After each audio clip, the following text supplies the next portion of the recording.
I'd like to welcome you tonight. This is the second event in our series commemorating the 250th anniversary of the United States in America. I'm Prof. Dalton, Senior Lecturer in the Department of History, and I'll be the moderator of tonight's presentations and panel. The name of the panel is Everyday Voices in Revolution. Our presenters, Alex Payne and Kayla Krupski, are both history majors. They crafted their excellent research papers in the historical methods class. Their research here tonight reflects some of the core habits of historians. They went beyond just learning how to do historiography and actually engaged in doing history. And so this is not a simple task. These papers that they've crafted are top grade. They belong far beyond what you can see in an undergraduate course. And that's why I wrangled them in here to do this. We'll be first hearing from Alex, who's going to talk to us a little bit about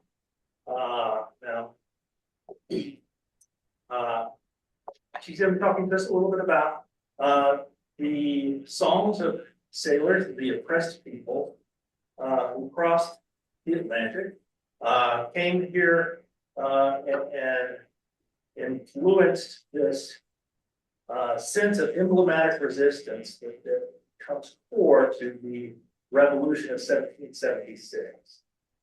So we'll go ahead and welcome Alex tonight and let her go ahead and get started with her speech. Thank you.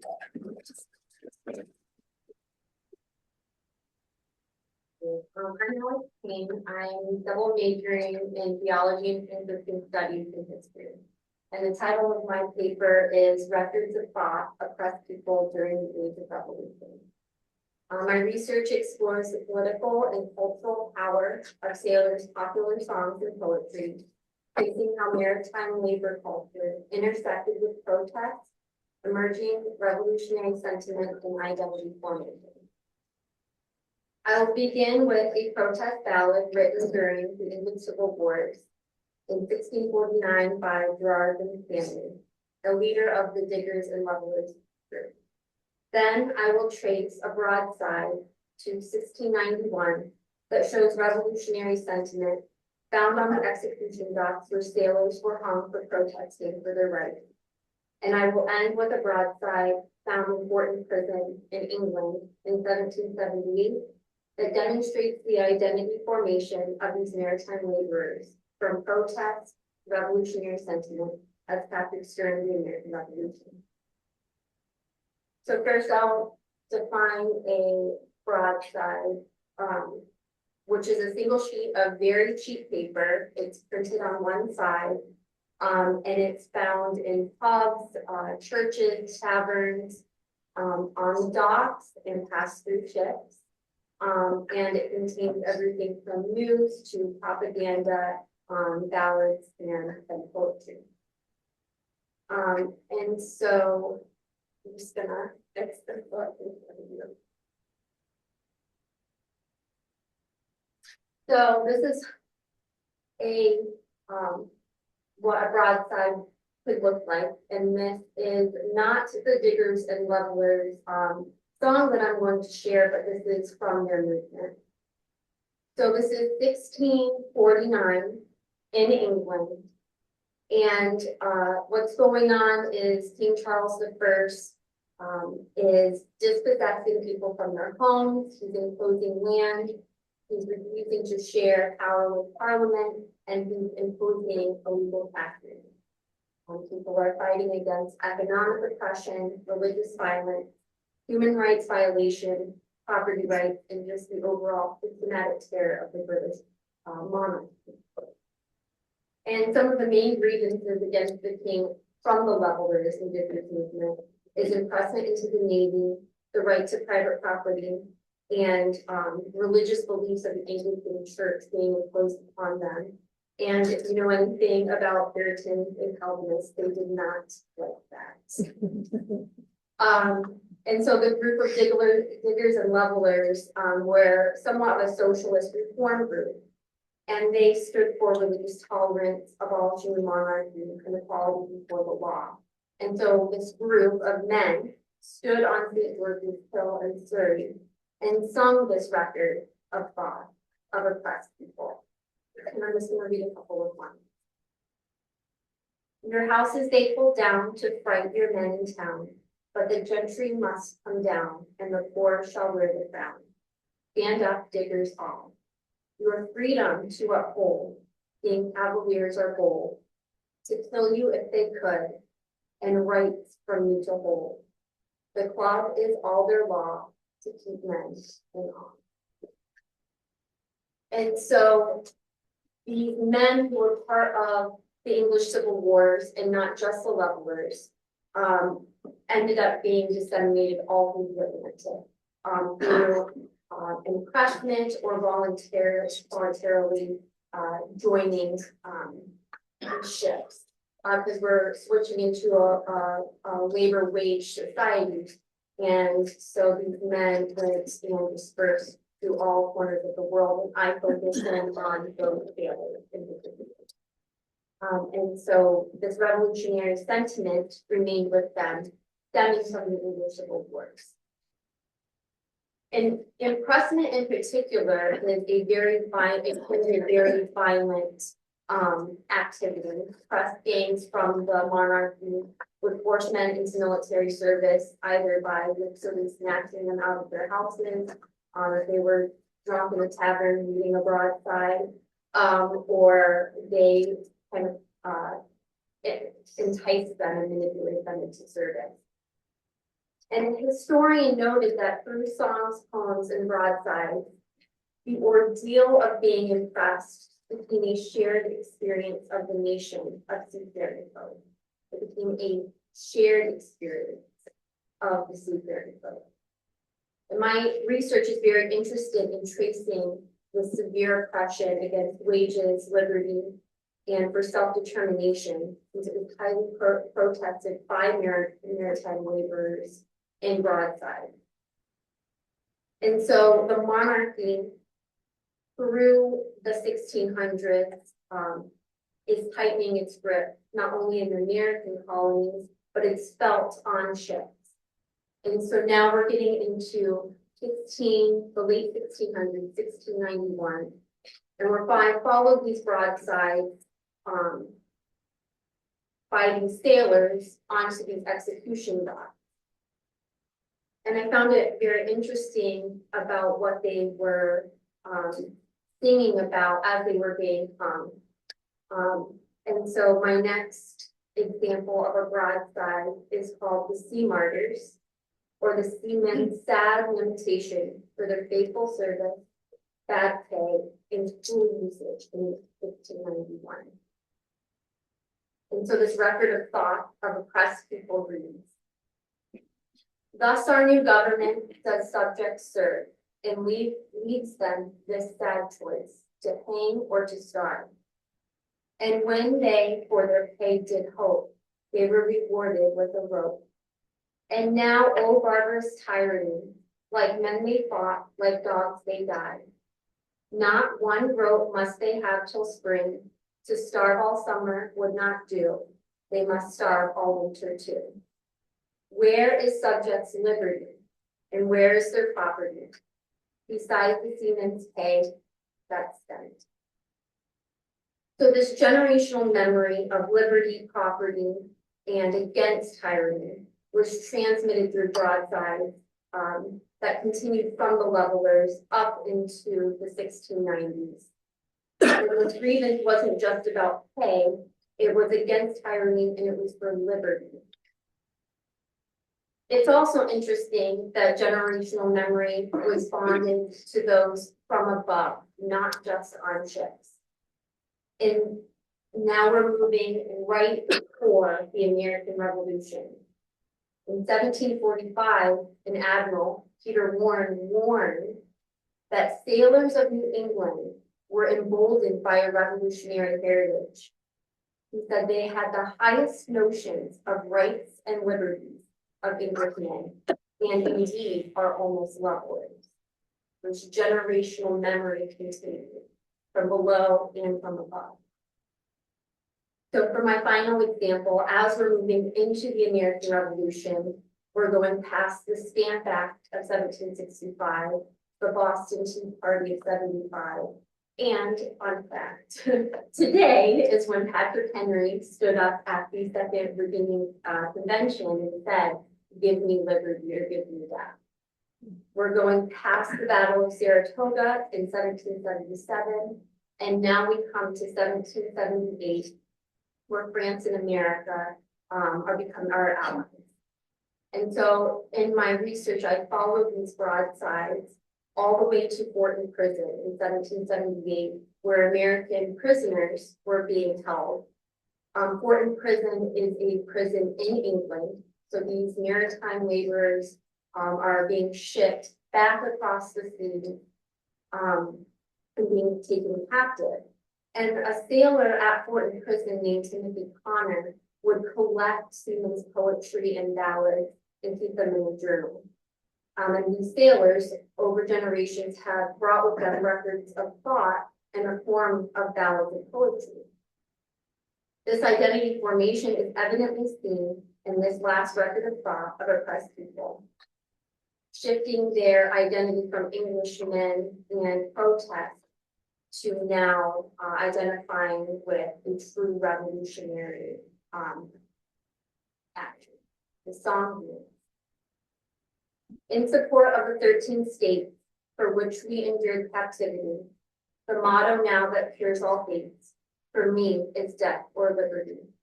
And let's be resolute and brave, oh see how just our cause appears. For independence we shall have, if we fight for it with years. And it's noted that when the prisoners were released from Fortin Prison, they sung this as they went down the path toward their freedom. They also sang Yankee Doodle Dandy apparently, which is the ultimate goal. So I really appreciated reading that. But these narratives of self-identity and self-determination shaped the ideological origins of the American Revolution, evolving from the English Civil Wars as levelers, then as sea martyrs, into Americans. The American Revolution should be understood not simply as a dispute over taxation or as an elite enlightenment project, but as my research shows, it's the culmination of a longer Atlantic tradition of resistance in which songs, ballads, and broadsides created by commoners and sailors preserved grievances, spread political memory, and helped cause revolutionary action. My paper argues that the American Revolution was shaped by this long tradition of popular political expression from below, and that songs and ballads were active instruments of that revolutionary tradition. And these revolutionary descents are better known as the records of thought of the people.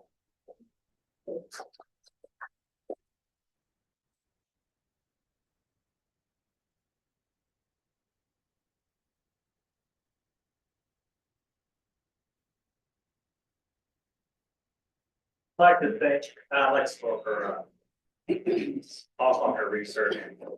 Next we'll be welcoming our second presenter here, Amer250. We're going to leave these the shores of England and the Atlantic passage there for many of these folks here, and we're going to be looking more closely at the inside one, the complexities of domestic life of women during the Revolution, particularly 3 cases that involved not only patriot women, but also a loyalist family as well. Kayla's focus is going to look closely at family dynamics, material concerns, and most importantly, the emotional strain that the upheaval of the revolution tended to cause. So please join me in welcoming Kayla.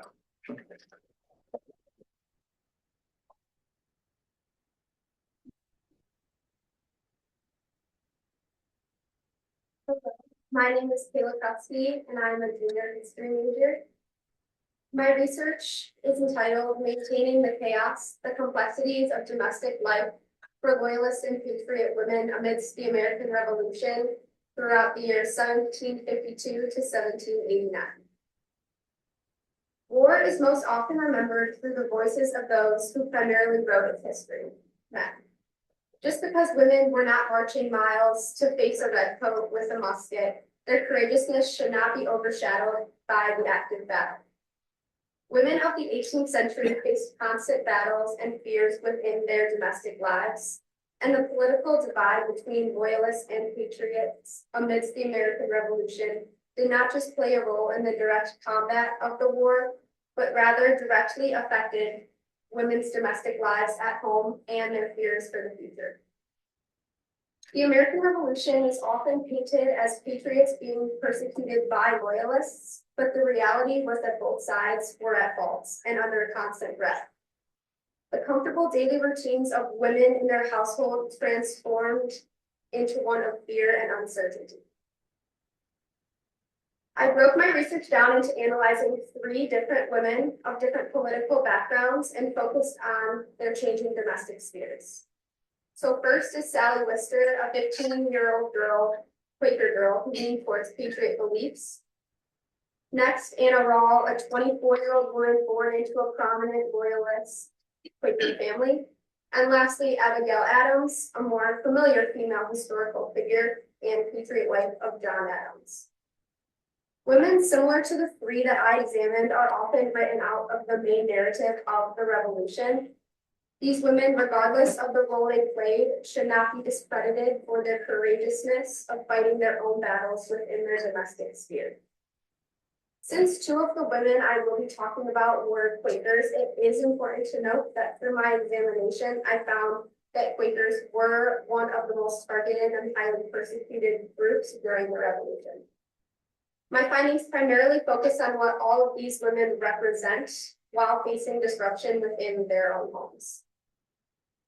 So first, Sally Wister. Like I previously noted, Sally was a 15-year-old Quaker girl from a family of immigrants who resided in Philadelphia.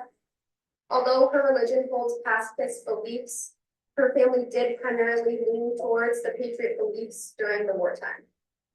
Her main fear was the idea of soldiers coming in and disrupting the balance within her life, and she kept a journal that was addressed to her good friend Deborah Norris.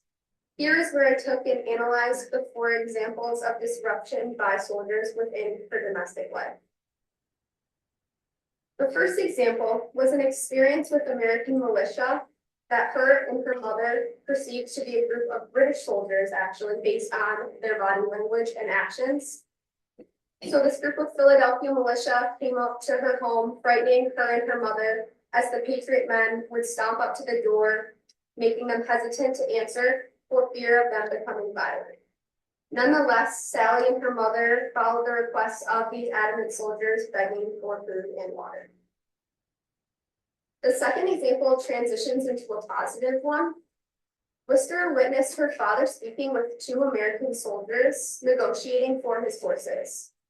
When her father refused, based on her previous experience with soldiers, Sally believed that the situation could possibly turn violent. This encounter was actually respectful between both parties, and once the British soldiers realized that her family was not going to disrupt their own economic state and give up their horses, they did not become violent with her father, and rather they end up ordering in her home. So as my third example, these 2 generals, Major Stoddard and General Smallwood of the Continental Army, ordered in the Wister home and wrote a healthy relationship with the family. They were respectful while staying there, and even though her daily routines were altered with these 2 new additions in her household, she grew a respect for these men who were fighting for what they believed in. And lastly, although it is not a physical encounter, Sally's last mention of soldiers in her diary comes from British troops. There was word of the British leaving Philadelphia and coming towards her home outside of the city, so she was very fearful of her family's future. This final entry came following the Battle of Germantown, in which she experienced the horrors of the actions on both sides and really emphasized provide for peace. Time and time again, this cycle of fear for the unknown and change in her pacifist way of life was challenged by both American and British soldiers. Sally writes, "I am afraid stupidity will be a frequent guest. After so much company, I can't relish the idea of sequestration." Wister writes this sentence in the final paragraph in her journal, and I'd like to focus on the word stupidity in this context from the 18th century, translating to meaning boredom. This shows how Sally did fear the change, but more so the idea of being stuck in her house and the idea of losing the sense of freedom that she felt she once had. She had so many different experiences with American soldiers, and while it started poorly impacting her domestic routine, she was not going to take any more backlash in her life. Her self-determination shown through words that she uses, such as hoping for the best. This uncertainty at the time rattled everyone's lives in different ways, but Sally did not let the invasion of soldiers within her home, regardless of it being positive or negative, through months of ups and downs, her self-determination to not let war overtake her persevered. I'll now transition into Anna Rawls' experience. She was a 24-year-old woman born into a prominent Loyalist Quaker family in Philadelphia. Her father was a merchant, so he would be in and out of the household. So there was this constant back and forth of a male presence. And being at such a tumultuous time, and while being deemed the enemy by colonists, it instituted a significant change in fear within her life. Post-British defeat at Yorktown, violent attacks on Loyalist families rose. The first instance of a direct shift in Anna's life was when an aggressive group of patriots filled with hatred for anyone who called themselves different than their own views went around harming people's homes, one of which was Anna's. They stormed up to the Rawls house, screaming and throwing stones. A group began to climb their fence, and out of fight or flight, Anna and her mother ran into their backyard for safety. This horrible attack emotionally scarred Anna, and she could not focus on her daily household routines due to the further unsettling feeling she had of what may happen to her family throughout the rest of the war. Many Loyalist accounts from the Revolution were of violent or harassment to families just because of their political beliefs. Anna was a young woman who was traumatized because differences could not be set aside. Not only was she fearful, but she was angry at the fact that people could treat others that were so-called different than them in such an inhumane way. Rawls wrote, "People who are so stupidly regardless of their own interests are undeserving of compassion, but one cannot help lamenting that the fate of so many worthy persons should be connected with the failure or success of the British Army." The frequent use of the word stupid, as we saw in Sally's diary, connects these two women's experiences and helps us to understand the severity of how all of these women felt towards fighting for their own liberties within their homes. And finally, Abigail Adams. Abigail was the wife of founding father John Adams and mother of their children, who took on the role of being a primary caretaker while her husband was off with his own political duties. Through a series of letters of correspondence with her husband, it was evident that Abigail remained strong and stuck up for women's complex roles despite the unknown fate of the colonies. One of the letters I analyzed was when Abigail had fallen ill, but this was the least of her worries. A span of bad weather ruined their crops, her children grew ill, and she worried about her husband John, who may be leaving out women in the development of their country. In the second letter, that came a few months after the first one, Abigail grew so exhausted and her household responsibilities grew significantly as the war went on, and she was so relieved when her aunt and her uncle wrote her and offered to help her out. This example does not make Abigail or any other woman incapable of managing their own household. Rather, evidently shows that she has taken on so much over the years and is now just overly exhausted, yet determined to keep her family safe and thriving. Abigail speaks up for all women of the time, urging John to realize that they're already fighting a revolution and would not want to start one again with their own wives or daughters. She was not only determined for freedom of the country, but specifically women who were just like her, putting their all every day into their families. She urged John to remember that women had no choice but to step up in their household roles, and that their duties played just as integral of a role as the men who were doing the physical fighting.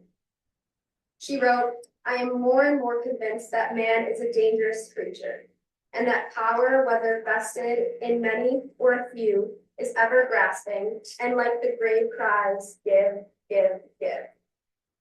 Abigail believes that human selfish nature can overtake them, and that there are some that will do whatever it takes to gain as much power as they can, regardless of who they harm in the process, only growing her sense of determination.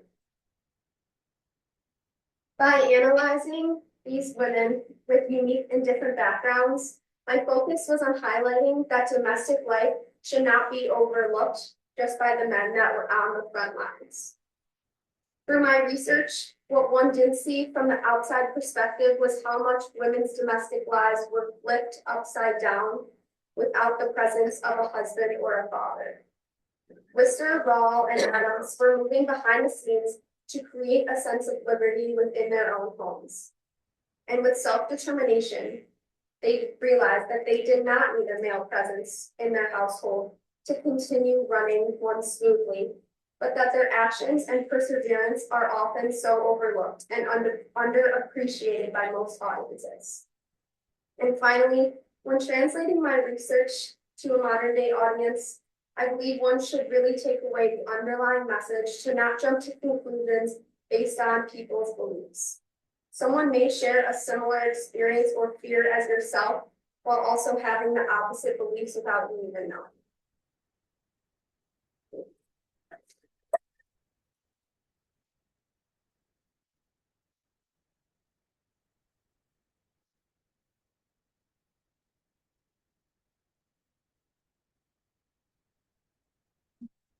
Now we're going to transition to the discussion part of this evening's event.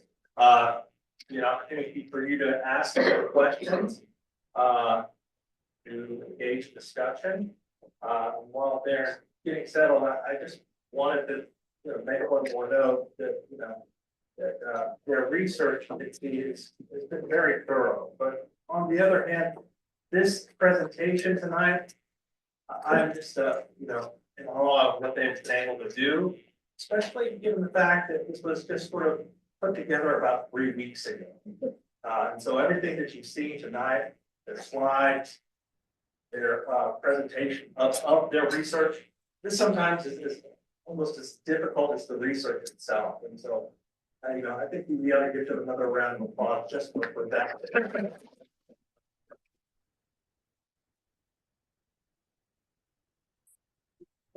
Both of them. Also, I need to set this straight that Alex needs another round of applause because she did a lot of the work that you see going on with this series that we have. She did the one scheduling the rooms, getting the AV in order, making sure that it's all working. She's done that as her role as an administrative assistant in the to the dean of the school of education. So she's been really wonderful doing that. We thank the School of Education for that and their support. So thank you, Alex, for getting to cook.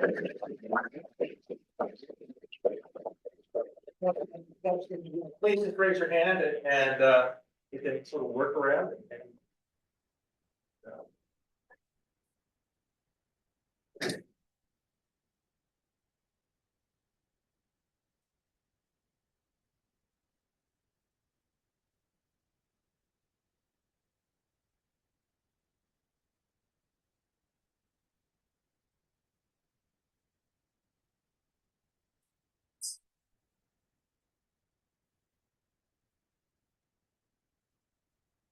in all of the research that you guys, both of you have done, what is like the most fascinating thing that has come out of it that like really shocked you? Okay. Well, I would say that, so in choosing, I guess, like who to write about or who to focus on, the first two women that I wrote on, since they're not like prominent historical female figures, honestly, just getting the chance to look at anything that they wrote in their diaries that has been like translated, that was probably the most interesting to me.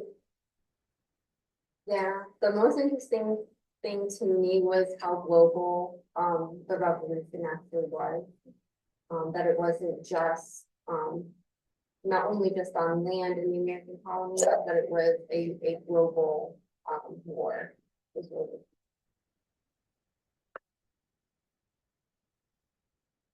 Alex, was there a lot of, how you mentioned about the poems and the poetry and the songs? Is there a lot? Did you uncover many? Is there a lot to uncover or? Yeah, it was really interesting because there is a lot. Yeah. And it was more interesting to me the fact that certain people put these together. So there were like the Timothy Connor, like he was compiling these different songs and poetry together. It was very interesting. Why did he do that? It gives you a lot of insight into history. I mean, there's plenty of songs about like drinking and having fun. Like it's really great literature. But it was just I thought it was interesting why people compiled them. Like I'm sure there's lots to uncover, but yeah, there's a lot.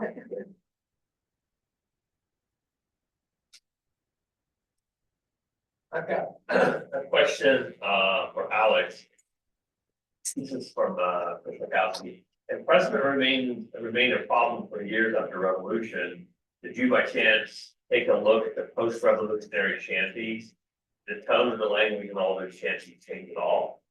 I was looking about impressment during the War of 1812. I found it very interesting that it did continue on. I did not necessarily continue reading those in particular, but I knew that I continued. It would be interesting to use it. For Kayla, John Quincy Adams, late in life, wrote a recollection of his mother's foils during the Revolution that might be of interest. Quoted in a footnote for Abigail's 18 June 1775 letter to John. I'm not going to open the letter, but I can pass that along. He also says congrats about.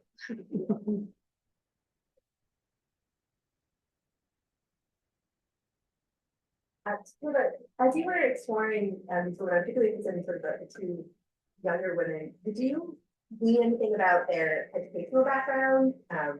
Whether, were they more educated than some of other young women at the time, or? Yeah, so nothing, I guess, specifically stuck out to me saying this was this, and this, but I actually know from researching Anna Rawl, and finding actually more of her lineage.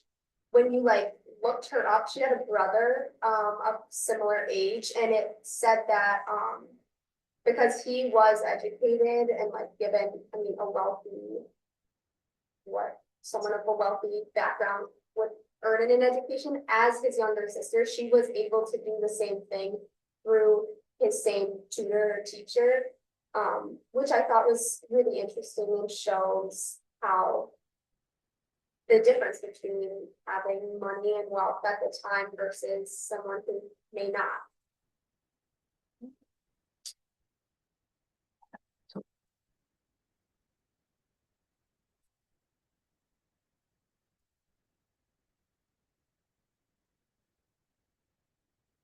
This is for Kayla.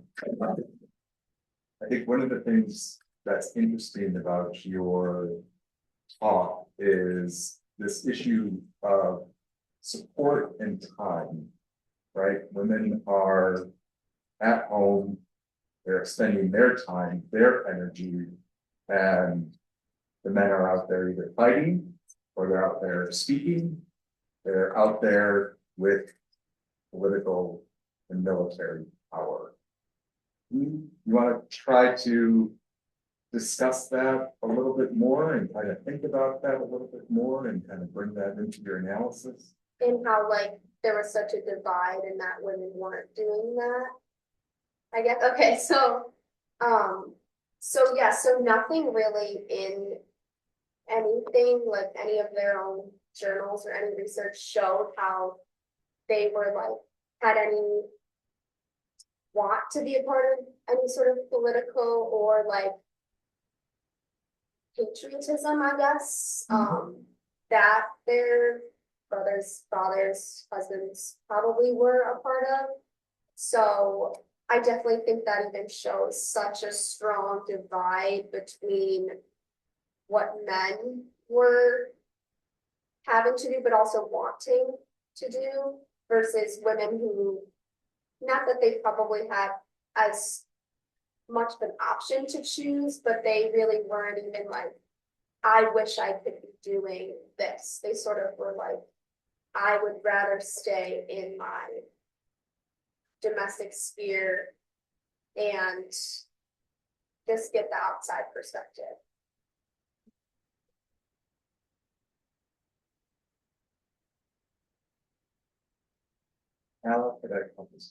Alex, so you talk a lot about impressment, and this is key to understanding the American Revolution, and it's got a pretty complicated history, especially in the American colonies. You want to talk a little bit more about that, since I know you've done the research, you've done the work, so.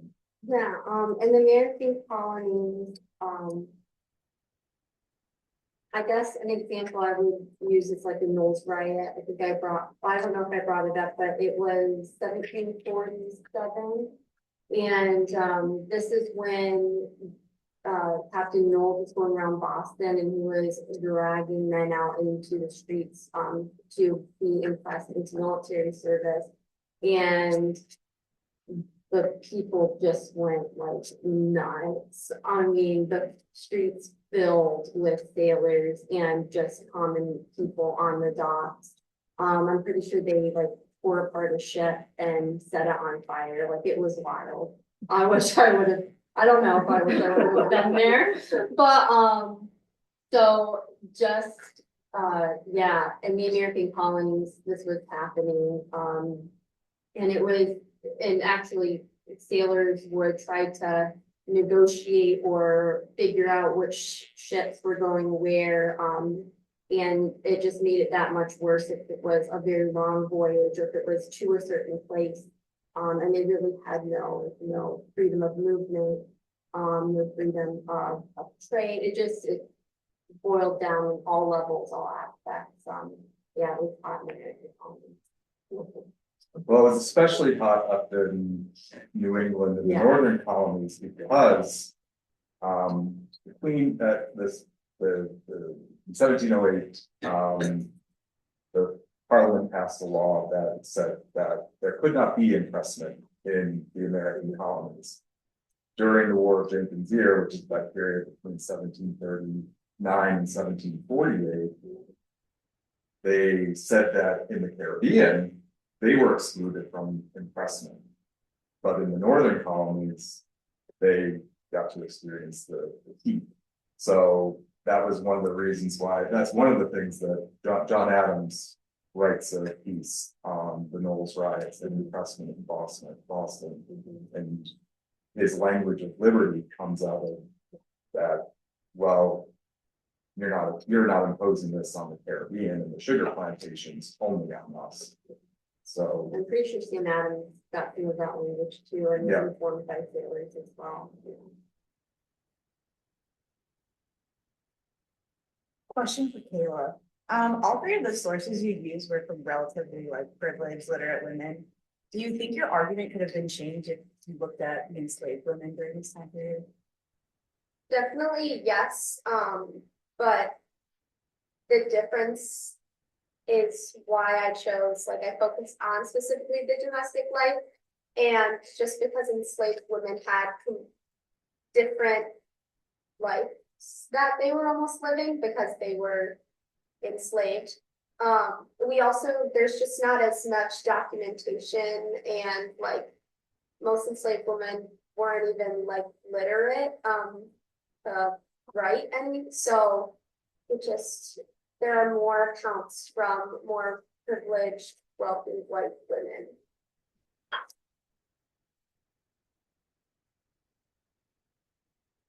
Speaking of access to documentation, what made you guys pick your research topics? Because the American Revolution, there's not a ton of information and text out there, I mean, compared to what's more modern. And then picking women and seafaring, I feel like there's a lesser access to information. So like, what drew you to your topics? Okay. Mine was, so I did want to do something with women, more of like a female perspective. Not sure what that was going to be at first, but I chose the domestic lives, because in finding two diaries and then the letters that between Abigail and John, I was like, oh, here are this, honestly, they were the most informative sources, even with the diary still not saying a ton. So yeah, access was limited, but that's just kind of where I ended up compiling them and saying, hey, here's what's all similar. And that's really it. Yeah, I just read a lot. I read over the summer, this book, it's called The Many-Headed Hydra by Peter Limbach and Marcus Rediker. And it was amazing. It was so tragic, but it was just so amazing. And so then I just like kept reading and I just read like 7 books over the summer because I was so interested. And I just thought it was interesting how they supported their arguments with like these poems or lyrics. And I just found it interesting if I just kind of push them together to find like a history through them. And I did, and I just thought it was really cool. But then I just was like, but then where did they hear that? And how come these seafarers over here in the like Caribbean are singing the same thing in France and in Boston? And I was just like, this is really cool. The circulation of information by these people. I just found it fascinating.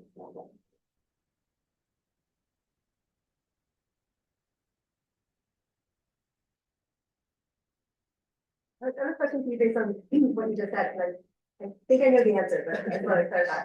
So when you were presenting your research, you used the phrase that you were tracing the broadside, but what you're tracing was actually the songs, the broadside itself was not getting reprinted and republished. Is that correct? And you're actually, no, or what? Okay. Yeah, there was, yes. So the Siemens lamentation, for example, the Sea Martyrs, that was reprinted. Okay. And then in general, in the paper, there are broadsides that I was looking at that were reprinted. The Diggers song was not systematically reprinted, but it has this oral tradition and then was written down. The one from the Horton prison was compiled by Timothy Connor in his book.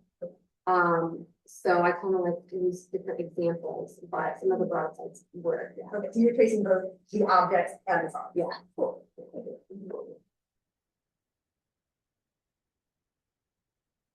So one of the themes that we keep running into, because it says, everyday voices, right? We have a lot of everyday voices here. So here's a question that we might be able to talk about. Do we think that these revolutionary ideas, actions, are they coming predominantly from the ground up, or are these ideas that are being sort of spread from more elite sources that are filtering down? Sure. I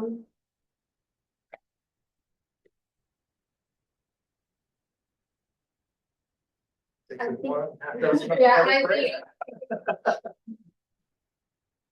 it depends. I think they all come from the bottom and they all come from the top. They inform one another. For sure, especially, I know I go back to the English Civil War, but it's just so foundational to me, about the American Revolution. So that was kind of both. There were elites and people from below that, were involved in that. And then when you get to the American Revolution, it's obviously both.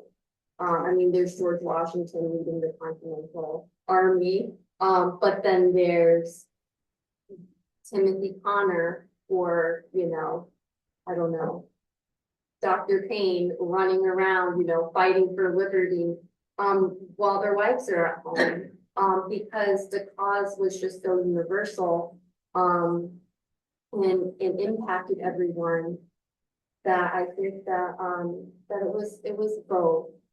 I think that the people from above, like John Adams, perhaps, were better to articulate it and to push through for independence, but it took 200 years, in my opinion. And I would say I agree in my answer similar, but because I just going back to I didn't look through, mine is from more of the perspective of wealthy, privileged white women who, while their lives were disrupted in a way, they but they did not have the same view of liberty probably as enslaved men or women who were just sort of unsure of even if there is a foundation of a country, what their lives and rights would still be.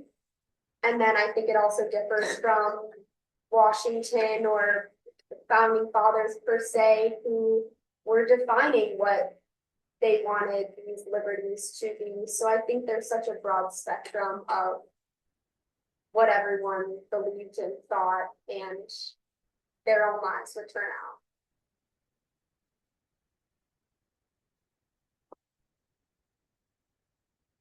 I have one more question.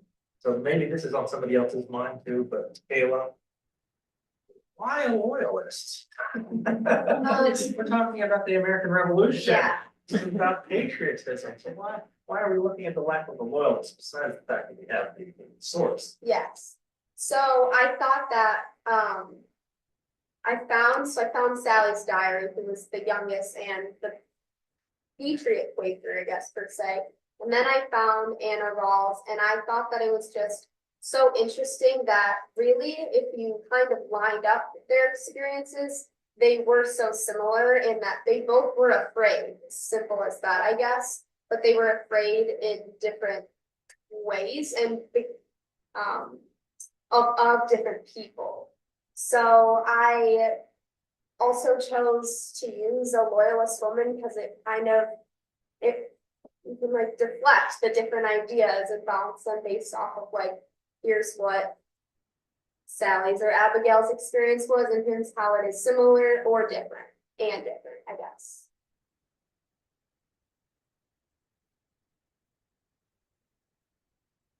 Any other thoughts or questions for Kayla or Alex?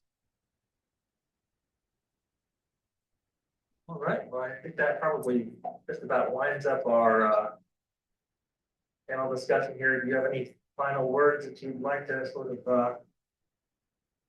spark to the audience out there? It was on this day. That's what Kendrick said. Yeah. I think you already said it on the ag team. All from the bottom, all from the top. That was beautiful. All right. So we'd like to thank them once again and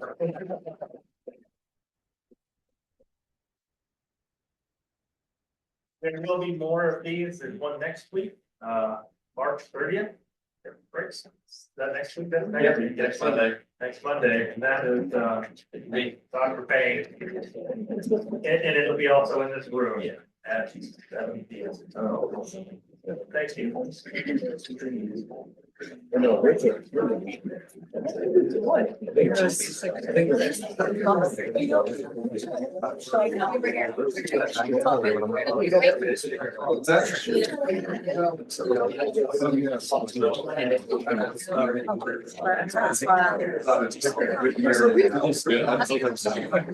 We gotta go back to.